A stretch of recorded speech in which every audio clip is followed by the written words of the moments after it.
tratar de dois temas. O primeiro, de forma imediata, nós fizemos ontem a primeira reunião da Comissão do Meio Ambiente. Queria agradecer à vereadora Estela pelo comparecimento, os assessores de alguns vereadores, da vereadora Rose Frigieri, assessor da vereadora Andressa Malman, assessor do vereador Aldonei Machado, promovi convite também à vereadora Marisol e também ao vereador Sandro Fantinel, para tratar de temas importantes e definir quais seriam os temas da Comissão do Meio Ambiente para esse próximo período, presidente. E os temas que a gente decidiu são temas que promovem um debate significativo e que gente muito capaz de promover esse debate compareceu. Então eu queria agradecer a senhora, a vereadora Rosa, em especial, pelo comparecimento do Alceu. O Alceu, que é seu assessor, é coletor, e a gente tratou sobre os problemas que a gente vem enfrentando com a coleta mecanizada, em especial com a coleta mecanizada do seletivo. Ele me comentou que ficou aproximadamente 40, 45 dias na rota do Petrópolis e em nenhuma oportunidade conseguiram encaminhar esse lixo seletivo para uma associação de recicladores, porque esse lixo muitas vezes já tinha sido vasculhado, não tinha nada de valor, e é uma situação que nós encontramos aqui no centro.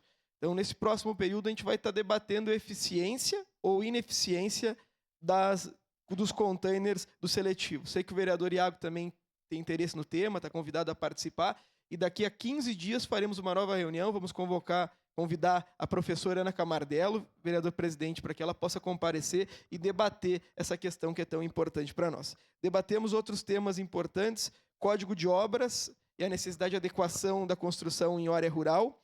Debatemos também o lixo eletrônico e o modelo de recolhimento, que hoje não há um recolhimento terceiro, um recolhimento no centro, ele é feito pela Codeca, e a possibilidade da destinação de resíduos sólidos das caçambas da caliça do município para um britador, para que nós possamos ter brita no interior. Sei que o vereador Caleb também tratou desse tema, e é uma questão que a gente vai fazer algumas visitas. É a sua parte, vereador Cláudio. E eu queria fazer um destaque ao assessor do vereador Aldonei, o Guilherme, que se colocou à disposição para nós irmos até a fronteira para verificar um modelo de fiscalização e georreferenciamento das caliças. Nós temos uma saída para o cascalhamento do interior.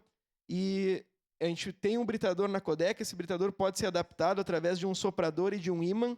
Nós temos outros locais, como Canoas, que já tem promovido isso em razão da perda da lavra da pedra.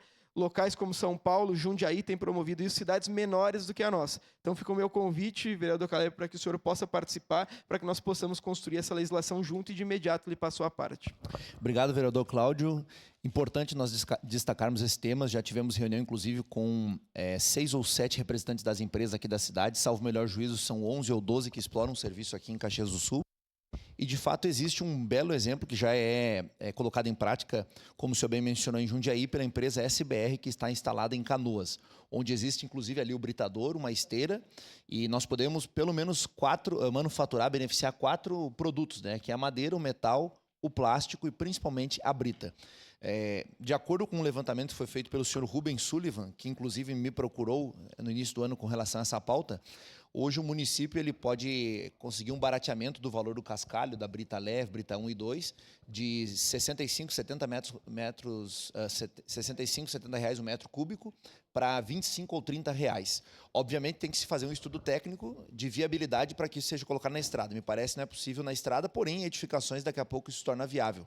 E justamente parabenizar já a Secretaria do Meio Ambiente, na pessoa do secretário adjunto Ramon Sertoli, também o secretário Ronaldo Boniati, uma vez que com o adjunto fizemos a reunião, se mostrou muito aberto e solícito, e agora cabe às empresas uma estruturação de uma associação para que isso possa evoluir, de fato, para uma concessão daqui a pouco, no futuro, vereador Cláudio, de uma área por parte do município, 2,5 hectares, 3 hectares, para que então um serviço possa ser explorado e possam também contribuir, né, a arrecadar o imposto na nossa cidade. É inadmissível, como o senhor bem disse, cidades menores terem destaque, sendo que nós, segunda maior cidade do estado, aí temos a possibilidade de fazer, e muito bem esse trabalho, haja visto o Parque de Construção Civil da nossa cidade. Estamos juntos, sou parceiro e conte conosco aí nessa empreitada. Obrigado pela gentileza. Ressaltar que, felizmente, aceitou trabalhar conosco na comissão Felipe Giron, importante, tem um conhecimento vasto na área, e não é assessor meu, assessor da Comissão do Meio Ambiente, para que nós possamos debater isso no próximo período. Queria trazer um tema um pouco mais belicoso, outros vereadores já trataram nas redes sociais, mas nós não tratamos nessa sessão ainda, que é a primeira sessão, posteriormente, uma determinação judicial de depósito de R$1.100.000 para os médicos do InSaúde, promovido pela Justiça do Trabalho. Inicialmente, eu sou um ferrenho defensor do serviço público. e sou um ferrenho defensor do serviço público que funciona. Sou ferrenho defensor da liberdade política para nomear cargos em comissão. Para nomear cargos em comissão para trabalharem. E me espantou uma ocorrência na semana passada. Eu passei o sábado tomando Eno, de tanta dor de estômago. A juíza substituta da 5ª Vara do Trabalho de Caxias do Sul, doutora Adriana Ledur, determinou que o município apresentasse as planilhas de pagamento ao InSaúde no prazo de 24 horas, sob o pena de uma multa diária de R$5.000. A mesma magistrada, no mesmo despacho, determinou que houvesse a apresentação pelo InSaúde dos comprovantes de pagamento dos médicos na UPA. Restou intimado o InSaúde e restou intimada a Prefeitura através do Procurador-Geral Adriano Taca.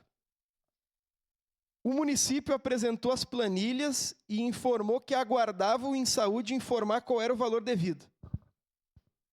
E o InSaúde informou que não havia realizado o pagamento porque não havia recebido da Prefeitura o valor para pagar os médicos. Se a lei determina que deve haver fiscalização sob pena de responsabilidade subsidiária, quando tu é chamado a um processo, a última coisa que tu pode falar é que tu não fiscalizou. E o município foi lá e comunicou que não havia promovido a fiscalização, praticamente, e assumiu um débito de R$1.100.000. Depositou R$250.000 antes da audiência e depositou ontem uma parcela maior de R$800.000. Eu havia comentado aqui, todos são minhas testemunhas, para não realizarem o pagamento. Agora realizaram o pagamento, desconhecem o valor do débito, mas o que me espanta é o seguinte: quando tem uma situação para resolver no meu gabinete, eu resolvo. Quando tem uma situação para resolver na Câmara, o presidente Lucas resolve. Quando tem uma situação para resolver na Procuradoria-Geral do município, o Procurador-Geral do município tem que resolver. Não tem nada mais importante na cidade para resolver do que o problema do InSaúde. E sabe o que o Procurador-Geral do município fez, presidente? Não foi à audiência. É inacreditável que o Procurador-Geral do município não vai na mais importante audiência. Daí nós temos um problema do Manha Bosco. Nós contratamos outro escritório. Então, para que serve o Procurador-Geral do município? Outra situação que me espanta é que se nomeia como preposto a secretária adjunta da saúde. Quem tem que resolver isso é o secretário Boniatti. Quem tem que resolver isso é o prefeito Adiló. Se eu sou o prefeito, quem vai na audiência sou eu. Eu fui eleito para responder pelo município, não o meu secretário.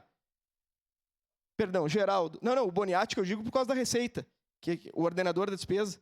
Então, nesse caso, quem deve... Milton Balbinotti, perdão. Peço para retificar. Quem deveria comparecer é o secretário Milton Balbinotti. Então, são questões que, para nós, são inexplicáveis. Toda vez que tem uma bomba para resolver, manda um servidor de carreira. O Procurador-Geral do município, tenho certeza, não tinha um compromisso mais importante do que um débito de R$1.100.000, que todos aqui cobram. E o secretário Balbinotti também não deveria ter um compromisso tão importante. Quem sou eu para determinar o que o prefeito nega e o que o prefeito faz? Ele foi eleito para ser o prefeito. Agora, da Procuradoria, conversava com o vereador Rafael Bueno, não saía um parecer do Procurador-Geral do município para liberação de verba para o Frei Jaime de R$4,5 milhões, porque tinha a compra de uma cadeira para o presidente